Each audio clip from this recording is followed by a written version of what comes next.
सपा को हराने के लिए अगर बीजेपी का साथ भी देना पड़े तो देंगे। यह बीएसपी प्रमुख मायावती का बयान था, लेकिन इस बयान को उनके विरोधियों ने अपने तरीके से लिया। बीएसपी को बीजेपी की बी टीम घोषित कर दिया और सियासी गलियारे में यह अटकलें लगने लगी कि यूपी में 2022 में होने वाले विधानसभा चुनाव में बीएसपी बीजेपी से गठबंधन कर सकती है। बीजेपी के साथ एक बार फिर से गठबंधन की संभावना की चौतरफा चर्चा के बाद बसपा सुप्रीमो मायावती को सफाई देनी पड़ी। उन्होंने कहा कि राजनीति से संन्यास ले लूंगी, भाजपा से गठबंधन नहीं करूंगी। संन्यास जैसी बड़ी सफाई अब ये पहले मायावती ने शायद ही कभी दी होगी। तो क्या उनका ये बयान भरोसे के काबिल है, ये सवाल है। सपा ने जब बीजेपी बीएसपी के गठबंधन की बात कही, मायावती ने मुसलमानों को दिया आश्वासन, कहा राजनीति से ले लूंगी संन्यास, बीजेपी से नहीं करूंगी गठबंधन।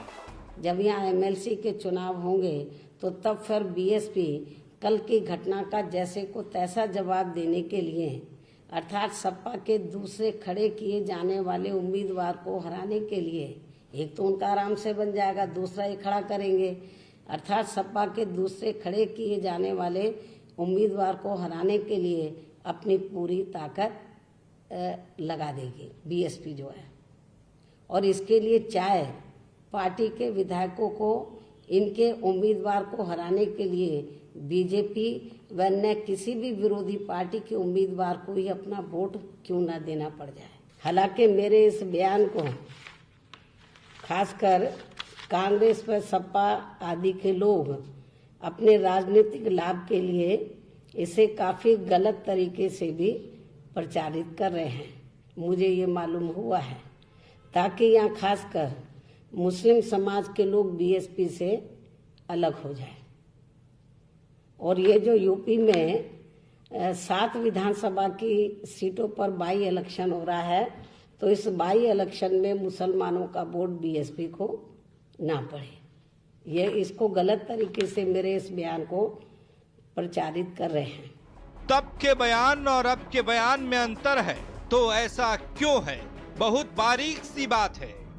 तब गुस्सा उनके सिर पर सवार था, तब बदले की फिराक में थी, तो क्या अब नहीं? अब भी है शायद, लेकिन राजनीति में जरा बदलाव है। सपा को हराना अपनी पैठ जमानी है। जो वोटर कल तक वोट दिया करते थे, वो वोटर जो आज बीजेपी के नाम से ही नाक सिकोड़ लेते हैं, कहीं वही बिदक ना जाए जो बात बीएसपी सुप्रीमो मायावती ने पहले की थी।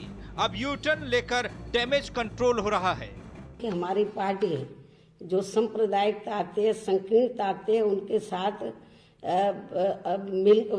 मिलकर चुनाव लड़ने का सवाल ही पैदा किसी भी कीमत पर नहीं होता है।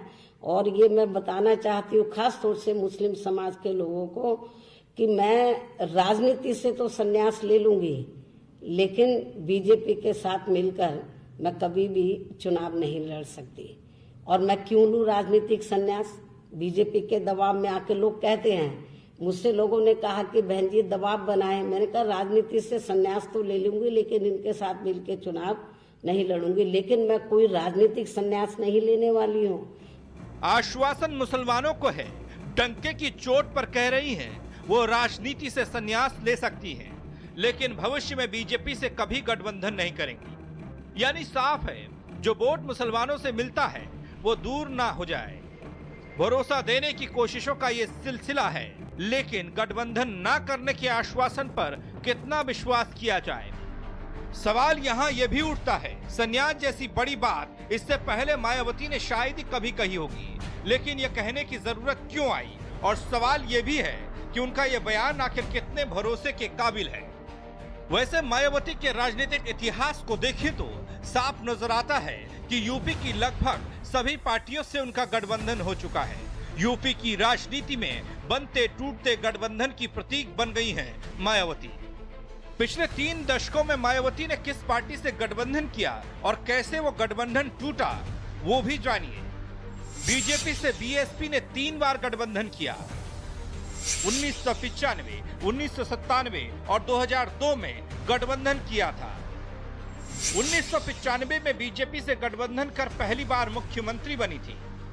बीजेपी ने उन्हें बाहर से समर्थन देकर सरकार बनवाई थी। सरकार ज्यादा दिन नहीं चल पाई और 1996 में चुनाव हो गए। विधानसभा त्रिशंकु हुई। 1997 में दूसरी बार बीजेपी से गठबंधन हुआ। मायावती मुख्यमंत्री बनी। तब यह तय हुआ कि मायावती और कल्याण सिंह 6-6 महीने मुख्यमंत्री रहेंगे। मायावती 6 महीने मुख्यमंत्री रही। कल्याण सिंह के मुख्यमंत्री बनने के बाद उन्होंने तुरंत गठबंधन तोड़ दिया। साल 2002 में फिर से मायावती ने बीजेपी से गांठ बांधी। तब बीजेपी और बसपा ने मिलकर सरकार बनाई। मायावती तीसरी बार बीजेपी से गठबंधन करके मुख्यमंत्री बनी। ऐसा नहीं है कि मायावती ने सिर्फ बीजेपी से गठबंधन किया। 1993 में सपा से गठबंधन किया बसपा ने, लेकिन 1995 में सपा बसपा का गठबंधन टूट गया।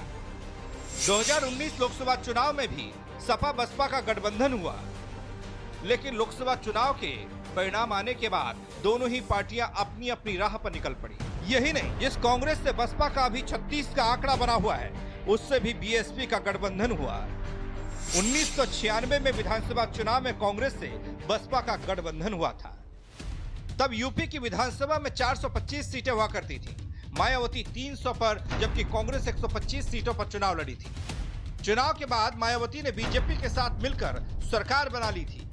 कुछ इस तरीके से मायावती ने सियासत में मौके की नजाकत को भापा और सियासी पार्टियों से दोस्ती की। लेकिन अब कह रही हैं गठबंधन नहीं करेंगी।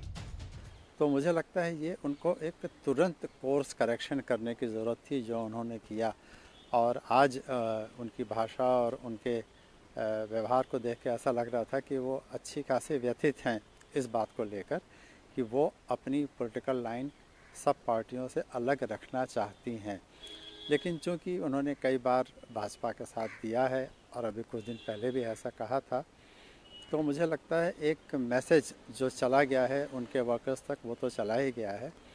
और अब उनका बाकी दलों के साथ कोई गठबंधन हो पाएगा, इसकी संभावना मुझे कम लगती है। तो कह सकते हैं भले ही मायावती संकीर्णवाद के खिलाफ सपा को टारगेट कर रही हैं, लेकिन सांप्रदायिक पार्टी का टैग लिए बीजेपी से गठबंधन करने की हवा को विरोधियों की अफवाह बता रही हैं। तो सच्चाई आखिर क्या है? हकीकत सामने क्यों नहीं आ रही? ऐसी क्या बात है कि वो एमएलसी समाजवादी पार्टी को हराना चाहते हैं, बीजेपी भी हराना चाहती है, बहुजन समाज पार्टी भी हराना चाहती है। ये राजनीति मुझे समझ में नहीं आ रही। इसीलिए मैं ये बात दोबारा कह रहा हूं कि समाजवादी पार्टी हार जाए ये बीजेपी चाहती है, समाजवादी पार्टी हार जाए ये बीएसपी चाहती है। तो ये दोनों की चाहत कहां से मिल रही है? नेताजी की वजह से बहुजन पार्टी वहां पर पहुंची थी, तो नेताजी की पीठ में छुरा भोंका था। अच्छा, फिर उसके बाद भारतीय जनता पार्टी ने तो तीन बार इनकी सरकार बनाई, उनकी भी पीठ में पहले छुरा भोंक चुकी हैं। और फिर देखिए, जब देखिए तुम्हारे विधायकों पर भरोसा नहीं अपने पर। विधायक छोड़ करके पहले चले गए थे 2003 में, अभी चले गए विधायक छोड़ के। अभी विधायक उन्हीं के तो छोड़ के गए।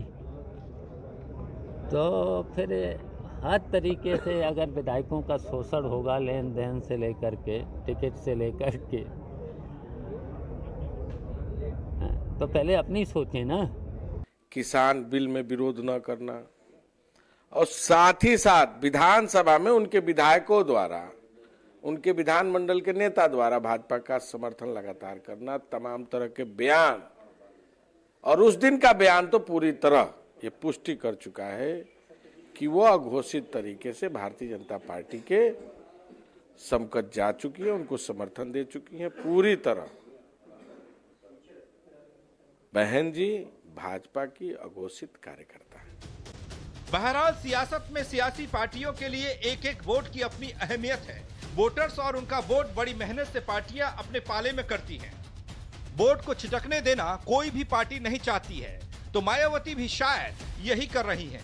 बाकी कब किससे गठबंधन हो, ये राजनीतिक पार्टियां मौके की नजाकत को देखकर फैसला लेती हैं। कई नावों की सवारी कर चुकी मायावती अब अपनी डगमगाती नाव मझधार में फंसी देखकर कसमसा रही हैं। सियासी वजूद खतरे में है। और मायावती पेशो पेश में है। ऐसे में देखना दिलचस्प होगा कि मुस्लिम और दलित वोटर अब मायावती को कितने भरोसे के लायक समझ रहा है। लखनऊ से कैमरा पर्सन अमित साहनी के साथ गगन मिश्रा, R9 TV, उत्तर प्रदेश।